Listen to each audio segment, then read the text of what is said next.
Shalom et bonjour à tout le monde, j'espère que vous avez passé un agréable week-end. Alors j'aimerais qu'on parle aujourd'hui de la conception, du concept que nous avons de ce que c'est que la richesse.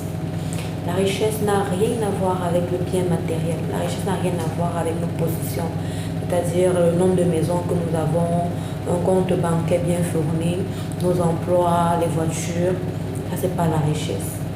Du moment où on pense que la richesse a tout à voir ou a un rapport avec ce que nous possédons, nous avons juste loupé le but. On n'a rien compris à la vie en fait. La richesse, c'est Dieu.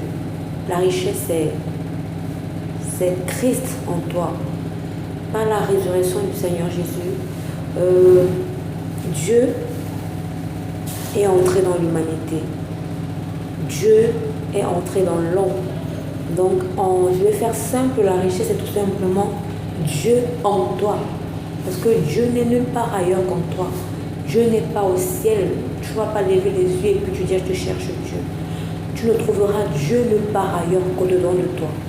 Alors, si Dieu qui a créé toutes choses, et la Bible dit que l'or et l'argent lui appartiennent, il a créé toutes choses lui appartiennent, tout ce qu'il y a dans la création appartient à Dieu et Dieu vit au-dedans de toi. Je pense que c'est la plus grande richesse.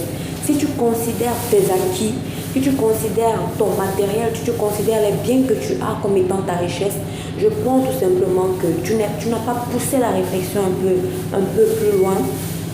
Sinon, si les acquis étaient ta richesse, pourquoi tu meurs et puis tu laisses tout ça derrière toi? Tu les laisses tout simplement parce que c'est pas ça ta richesse.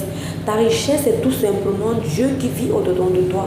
Et tant que tu n'es pas éveillé à cette réalité, à cette vérité, tant que tu n'es pas conscient du fait que Dieu vit au-dedans de toi par son Esprit Saint, tu n'accompliras rien, tu n'auras rien, tu ne feras qu'amasser tout ce qui est éphémère, c'est pas éternel. Par contre, la vie de Dieu dedans de toi, c'est éternel.